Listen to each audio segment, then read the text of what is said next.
Hello, YouTube, and welcome back to another book review from me, your humble host, Logan Albright. And today I want to talk about Robert Heinlein's Friday. Robert Heinlein being one of my favorite science fiction authors. I've reviewed many of his books on my channel. I want to talk about this one. But before I do that, it's time for a lovely cocktail. And I want to share with you my newly developed recipe for my favorite cocktail, the Martini. And you may think you know how to make a Martini, but I make it a little differently. Step 1, acquire a bottle of gin. My preference is Plymouth Gin. This was Winston Churchill's brand. It's beautiful. It's earthy. It's not too sweet. It's not too fancy, filled with these frou-frou botanicals that all the hipsters want. It's just kind of a normal gin, but it's very, very good and flavorful. Step 1 is acquire a bottle of this. Open it up. Step 2, take a glass. This is room temperature, by the way. We got no time for people who put their bottles of liquor in the freezer. That's people who are not serious about their drinking, obviously. Step 2 is take a glass, pour the gin into the glass, like so. And step 3 is to drink. Delicious. Notice there's no garnishes. Garnishes are not my thing. Notice there's no vermouth, most importantly. Vermouth is no good. It comes from France. We don't need that stuff here. Gin in the glass, perfect martini. Delicious.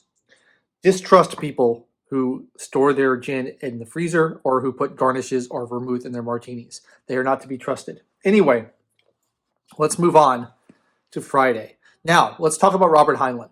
I love Robert Heinlein, first of all. He's one of my favorite sci-fi writers. I've read many of his books. I've reviewed on the channel, I think, Starship Troopers, Time Enough for Love, Starman Jones, and I Will Fear No Evil. But I've also read The Moon is a Harsh Mistress and Stranger in a Strange Land before I started the channel.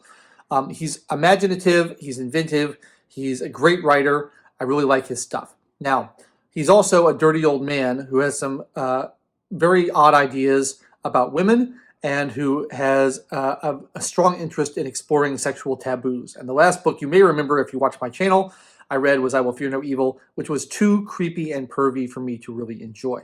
And that is a hazard of Heinlein. He is like that sometimes. This one was written in the early 80s. It is sort of a late period Heinlein book, and it's regarded by many as a return to form for Heinlein after advancing off into some of these very strange and slightly creepy directions that he was going in. This book harkens back to his earlier work, like Starman Jones, that are more adventure stories. They're less conceptual, they're less idea-based, and they're more adventures in space, adventures in the future, lots of action, and kind of a very pulpy tone. It really feels like one of those kind of 1930s, 1940s kind of pulpy adventure novels. That's really more of the idea here. But actually, there's more going on beneath the surface here. I saw on Wikipedia someone had criticized this book as not really having a plot, and that's sort of true. There's a series of incidents and there's a setting, but there's not so much of a plot. But basically the story concerns this woman named Friday, who is an artificial person. That's the main thing that's important. In the future, genetic engineering has advanced to such a state that you can create people out of test tubes and petri dishes, and Friday is a woman who has been created in such a way and who is working as basically a secret agent courier whose job is to transmit secret documents for a shady multinational organization. And she's been engineered in such a way that she is smarter and faster and stronger than the average person. She's basically a superhuman being, but she is all woman, and she goes around doing these things. And Heinlein is his conception of women and the way he writes women may be off-putting to many people because he views them as very inherently sexual beings who are always up for it. And that is something that I don't think is the most polished or the most thoughtful aspect of his writing. In the second chapter in this book, the heroine is captured, intercepted by people who are trying to stop her transmitting the secret information, and she ends up being gang raped by this group of people. And she kind of shrugs it off in chapter 3. She's like, "Oh yeah, I was on this mission and I got captured and tortured and gang raped." And the boss is like, "Sorry about that. That must have been rough." And she's like, "Whatever. I'll move on." That kind of stuff can be off-putting to some readers, and I understand that. So it's worth kind of cautioning people about that if you're going to read Heinlein. But I think that the interesting thing about this book is that The main theme of it is the idea of the rights and the privileges of artificial people compared to organic people, people who were born in the traditional sense. And so there's this backdrop of these world-shaking events, this event where um, all this terrorism and assassination and chaos breaks out over the course of one day all across the world, and it throws the world into this kind of chaotic mess, and no one really knows what's going on. It's some kind of a plot to delegitimize all the governments of the world. I should also mention that in this hypothetical future, the states of the United States have largely broken up into different factions, and they're their own sovereign countries. There's kind of a balkanized system going on there, and so none of this is really explained. You have to kind of figure this out as you read it. But clearly, the geopolitical landscape of the future is very different than what it is today. So Friday is kind of negotiating this landscape and figuring out what's going on and trying to get back in touch with her superiors and figuring out if they had anything to do with it. But really, it's really about Friday's journey as an artificial person and interacting with the other people in the world around her and the prejudices she faces and the misconceptions she faces as someone who is different from other people. And a lot of people that she encounters have very negative views of artificial people. They don't think they are real. They don't think they have the same rights as anyone else. Um, in classic Heinlein fashion, there's a lot of polyamory going on in this society. There are people who have multiple they have like basically extended families where people have multiple husbands and multiple wives and all live together, cohabitate, and they have a sexual relationship, which is something that Heinlein is kind of interested in and explores in almost all of his books. And so she's involved in one of these relationships, and then the family finds out that she's an artificial person, and they're very upset, and they want to annul the wedding. They want to annul the marriage and the relationship because they think, well, you're not real, you're just a fake person.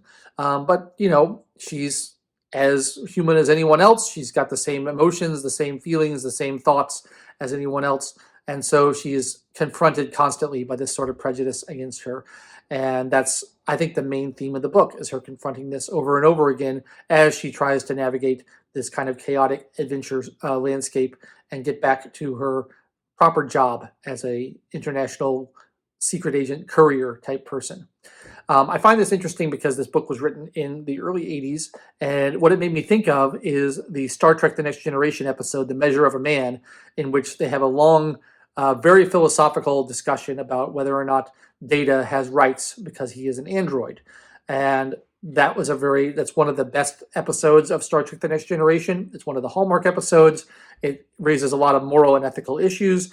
And that happened after this. This book came before that. So it kind of is predictive of some of the issues that were going to be more important later in the 80s. And I think are more important today in the era of ChatGPT and increasing sophistication of artificial intelligence. This is something that we're going to have to be confronting going forward, figuring out what do we do about artificial intelligence and artificial life forms. We're not there yet, but it's certainly going to be an issue in the future. And Heinlein has thought about that, almost 40 years ago. I think over 40 years ago. I think this came out in 82. So this is an interesting thing. And so while the plot of the book is a little bit lightweight and the adventure story is a little bit, fluffy, it's sort of, I reviewed Starman Jones on this channel as a juvenile work that was sort of meant for children. But it has that kind of a feel. It's more of a space opera. It's more of a, just lightweight adventure story. But underneath it, undergirding the adventure story, is this deep philosophical question about what do we do about artificial people and how should we treat them? And Heinlein has a very progressive attitude about this. He seems to believe that we should treat them with all the rights and dignity and privileges of any other person. And, it's written in first person from the perspective of the main character, Friday, and we get to see how she sees the world as someone who doesn't fit in, someone who is faced with prejudice and faced with discrimination, and trying to reconcile the fact that she has a different origin from everybody else, but trying to fit into human society and find love and find compassion and find relationships within that setting. I find all that incredibly interesting. And while a lot of people have regarded this as Heinlein's return to form, I'm actually less interested in the fast-paced adventure narrative, which I thought, it was not that carefully plotted out. It's sort of a series of incidents that don't really have an underlying theme or don't really go anywhere. but the philosophical question behind that of dealing with these issues of artificial intelligence, which is not robotic in this case, but biological, but created without, the traditional child rearing process or childbearing process. It's interesting, and so I did like Friday. I would not call it my favorite Heinlein book by any stretch of the imagination. I would also not call it my least favorite Heinlein book by any stretch of the imagination. Heinlein has many interesting books and many great books and many books that are sort of cringy. But I'm continuing my journey through his library.